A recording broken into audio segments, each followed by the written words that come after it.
Well, I'll tell you what, we're excited. It was fun. I thought we did a great job being patient. And at the end of the day, I think anybody that's been around here for the last 4 months since I've been here, we've talked about foundation players. And John and I have talked about that literally from the first day I got here.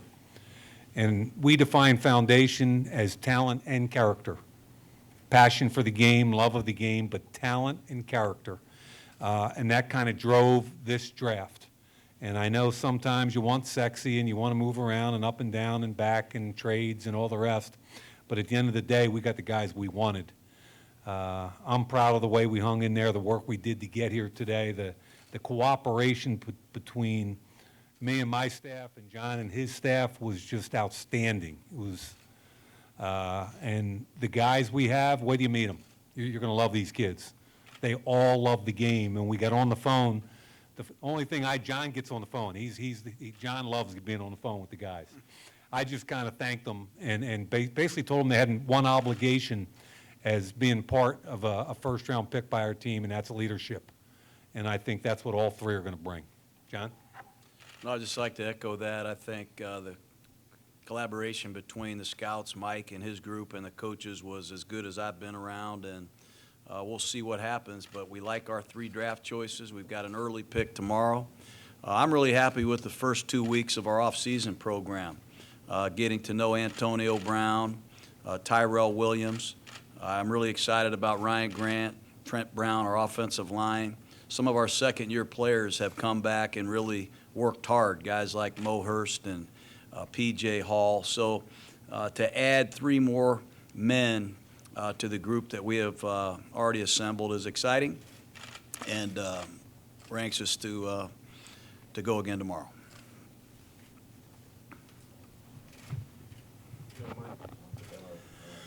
Foundational players in terms of talent and character, but it also looked like with the 3 picks you made today, these were all very versatile players in terms of bringing different things to what they do. How important is that? It's very important, especially in the division we play in and the offenses we play in some cases. So a guy like Farrell can play either side of the line of scrimmage and kick inside. That was important for Paul Gunther. As far as Josh Jacobs, the explosion, quickness that he brings, and remember, if you're going to play for John Gruden as a running back, you got to pass protect and you got to catch the football. And this is a 3-down back. He's explosive, he's tough. We've watched him pass protect, and he's got really good natural hands. So he brings versatility on the offensive side. And John Abram, we watched him. He was supposed to play against us in the Senior Bowl, and he couldn't because he was hurt. But he can play down on the slot. He can play back in the post with LaMarcus Joyner also. We added in free agency. We're excited about our ability to have some flexibility on the back end with Carl Joseph also. You talked about being patient. Was there ever a point that you guys considered making any sort of move? Well, I think, well, you get phone calls and you have to make some considerations. You make phone calls.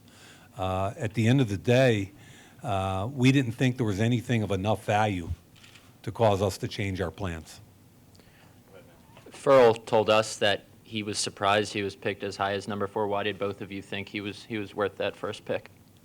Look, it all goes back to there were flashier players that other people may have had higher on their boards, teams may have had higher on their boards. On our board, it was he and Bosa at that position, okay? Right next to each other at that position. So we pretty much, we knew he'd probably be there. Wasn't like, you know, everybody else had all the big names up there. But John and I went in this morning and just kind of double-checked everything, and he was our guy. And again, he checked all the boxes. He's going to be a 3-down player. He's 267 pounds. He's a captain. He's one of the best lead. When you talk to the guys at Clemson, they all talk about this kid as being the cornerstone of that defense. So everything he does reminds me of what we want in the Raiders. John, Josh Jacobs was saying that you told him at the combine that you would take him with one of your 3 picks if he was there. Was there a fear I told everybody. John at the did tell combine everybody I that. wouldn't take him. No disrespect, but I loved You know, the performance that this young man had when he got an opportunity to play. I mean, a couple years ago, I believe he won the starting job at Alabama. He got hurt in training camp, and he lost out on the season. And credit Damian Harris for playing great. And then this past season, Damian Harris obviously earned a starting role because of his performance the year before, and Josh Jacobs quietly waited for his turn. And when they put him in the game, it was pretty obvious to me and Mike and everybody else that I talked to that this is the best back in the draft. He's physical. He's dynamic. He's a great story indeed, where this kid has come from. There's something inside of him that, I didn't go through as a young man. And I think he's going to be a centerpiece at some point. I'm not going to put any pressure on him. He's got a lot to learn. But we do have a good offensive line. We've got an experienced quarterback in our system now. And we've got a couple receivers that, if you want to double them, and perhaps this running back could do some damage. So we're excited about this addition to our team. He didn't have a heavy workload at Alabama, as you referenced. Can he be like a featured back, and he carry a heavier workload than he? Don't know Yeah. that. I mean, my expectation is for him. If you're listening, Josh, I encourage you to get some rest because we're gonna run you a lot. We're going to give you a great opportunity, certainly. And I would tell you one other story about Jacobs. Right after I took the job, I went to the national championship game because it was right over at the 49er Stadium, and it was obviously Clemson and Alabama. And I went down on the field before the game and doing all the body types and notes you take. And obviously Clemson won the game, but the guy from Alabama that blew me away was Jacobs. And we came back and I watched the film the next day. I cut up 6 plays out of the film. And I walked into his office. And, I'm on the job less than a week. And I said, John, this could be one of our picks right here. And I showed him 6 plays. And he was like, oh. So that's how long he's been on our radar. And that's the impression he made on me that night.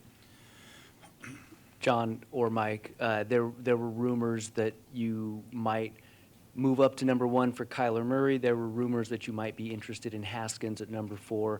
How much did you consider those quarterbacks, and should we take the results of round 1 as ultimate confirmation that Derek Carr is, your quarterback going into the future? We did our job. Our job is to evaluate the players that are available in the draft. And we flew to Dallas and worked out Murray. We flew to Columbus and worked out Haskins. You have to do your research on every player, certainly at that position. But I'll let Mike speak after this on this matter. We like our quarterback. We've been perfectly clear with everybody that's asked us. I'm not going to address all the rumors. I was part of the rumor cycle for 9 years. That's TV and that's internet chatter. But I'm telling you, Derek Carr is our quarterback. And I've said that I think this is the 4th or 5th time. And if they don't believe me, then there's nothing I can do about that. But we've tried to add some pieces to help Derek at receiver, on the offensive line with Josh Jacobs. And I think the better we play defense, the better Derek Carr will be. But we did study the 2 quarterbacks and all the other quarterbacks in this draft intensely for good reason. I'm good with that answer. Hey, Mike, with the reports out there of Marshawn leaning towards retirement rather than re-signing, did that lead a lot to choosing Jacobs? And also, John, does he remind you a lot of Charlie Garner? Regarding Marshawn, obviously a great veteran back that means a lot to this area. From our perspective, we've got to evaluate the best college football players in the country and decide if they can fit in our organization and how. And we were so impressed with Jacobs. We felt like regardless of who was on our team or not on our team, we had to draft that young man. Yeah, Charlie's not quite the size of Jacobs. I think Josh is more 215, 220. Charlie was, as you know, he was a bit smaller, to say the least. But, violent running style, 3-down back, tough. But Jacobs will form his own identity here soon. Mike, your first draft here, just what was the whole experience like for you night one? Obviously a lot more work still the next couple of days, but Yeah. over the past week or over tonight, what were the nerves like? What was it like just getting to go through this? I'm not going to lie, I was a little nervous. What was really cool was I had a bunch of phone calls this morning from a lot of GMs around the league who said, enjoy tonight. It's your first night as a GM, your first night with a first round of it as a GM is a special night. One of the guys said it's the closest you can get to playing again. And he was kind of right. It was kind of, I had more nerves, butterflies than I've had in years. And that's why I got back in it. Don't let him kid you. He was fired up in there, man. He did great.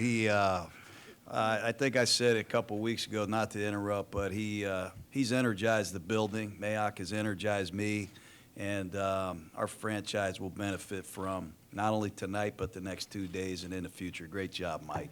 It was a friggin' blast, is really the answer. Thank you. Mike, before I get to the question, I wanted to follow up on that. Basically ask you if all the preparation, all the drills that you ran, the simulations, do you feel like they prepared you for it? And when you got to that moment, was it like that? Was that how it was? Was it hectic like that? You know, I mean, part of me kind of goes, every team in the league does mock drafts. So all the stuff about us preparing this week is every team in the league does mock drafts to kind of stress the room. I thought what we did was a really nice job. We kind of empowered a couple of our scouts up there to put together scenarios, both with volume of phone calls that would stress our phone system and me, and would have to delegate from me to other people with too many phone calls. That happened a couple times tonight where we had 2 or 3 calls at the same time and it worked smoothly. So all that worked beautifully. It stressed us in how we were going to make picks. It showed John and I where we were different as far as how we viewed whether to be patient, whether to not be patient, whether to move up and back, and it kind of gave a glimpse into the future for us. So I thought the mock drafts we did were really realistic and helped tonight, to answer your question. So this is for both Mike and John. The common theme seemed to be with the picks tonight when they were speaking. They said a lot of things like, we didn't even talk football. We just gave them my story, and we talked about that, and we had a really good vibe. What was why that approach with these players when you met with them privately? Why was that the focus? From my perspective, you can watch all the tape, and you can get into the football, which we did. We put them all up on the board, and we did all the football things, and nobody's going to do more football things than John and I. But when the bottom line is you want to figure the kid out. What makes the kid tick? And that goes back to the whole foundation thing. How much do you love football? What's your family like? What kind of leader are you? You know, those things are really important to us. And that's why Farrell and Jacobs and Abram are Raiders tonight. We found out about the kid, what made him tick. Yeah, this is, we're building our football team. Whether we want to admit it or people like it or not, we're building our team. And we need building blocks. We have some in place, and we needed these 3 first-rounders to come in here and inherit that responsibility. And this is a tough job. You know, this franchise is moving to Las Vegas. It's very, very challenging. You got to have a lot of maturity. And we wanted guys that weren't only great football players and talents, but guys that could handle the circumstances of being frontline players, leaders, and also having a lot of maturity to handle the move of the franchise. We're going to have to move, not only to California, you're going to have to move to Las Vegas, and you have to adapt. And it's a tough league to play in to start with, so we did a lot of work on their character, and Mayock and I truly believe that that's the winning edge in all the great players that we've been around. Along those lines, Cleveland, he lost his father when he was 13. You listen to Josh Jacobs' story. You know, he was homeless for a period of his life. When you draft players and invest in them as people who've been through that sort of adversity young in their lives, what does that do for you as an evaluator, just in terms of getting a sense of a guy and his ability to handle the rigors of the NFL? I think one of the things you want to know from every guy you interview, no matter where they come from, what their background, north, south, east, west, no matter where they come from, you want to know how they handle adversity. And these guys, we sat in the room, John, with Farrell at the Combine. He's from, I think it was his 9 kids, military family, father passed away. This kid went through so much, and all he was this ball of positive energy and kind of the Energizer Bunny for this national championship defense at Clemson. And every guy we talked to at Clemson, as I mentioned earlier, talked about Clee. He's the guy. He's the guy, the maturity. So he had been a lot. He had dealt with adversity. Playing in a national championship game to him was nothing. He's going to come out here, and to him, it's not going to be a big deal. He's been through worse. He's going to understand how to handle this, how to handle Vegas.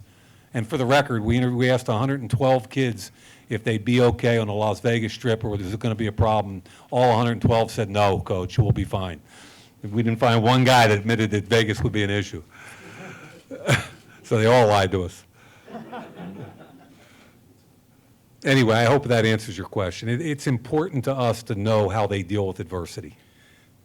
Coach Gruden and Mike, obviously Jonathan Abram has a lot of upside, but with Travis Kelce in the AFC West and now Noah Fant, what about his game excites you that he'll be able to defend guys who have torn up the AFC West for quite some time now? Well, first of all, tackling is hard to practice these days. It's hard to find guys that are natural tacklers. Abram belongs in 78, 79, 80. I'm going to try to get him to wear number 32 or 43. He's like one of our old school safeties. He is a physical, sideline to sideline tackling machine in college. I hope it continues here. He has a passion to find a guy with the ball and bring him down. And he's got versatility. The man runs 4.4.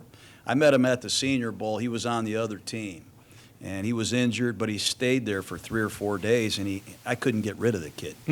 He loves football. He's a coach on the field. He has a magnetic personality. And he does have length and size to potentially match up with some of the great jokers, as I call them, that detach tight ends and cause problems. And he's going to have his hands full. He's going to be in a competitive situation. But LaMarcus Joyner and John Abram, we've added Burfict and Marshall at the linebacker position. We feel like we've strengthened the inside middle part of our defense, which is big. Mike, it's Scott Bair from NBC. I was just curious, since you had done work on this draft class before you took this job, were any of these three guys guys that you had earmarked or circled as guys that you really liked and kind of brought them into the room as maybe possibilities now that you have this job? Yeah, I mentioned the national championship game and how Josh Jacobs jumped off that night. So Josh Jacobs was a guy I'd already seen a lot of tape on and really liked, even though he was an underpublicized guy. Josh Jacobs. John Abram is a guy, I have what I call with the scouts aha moments. You watch hours and hours of tapes and you just kind of click back and forth, and there's good players and there's okay players and there's bad players.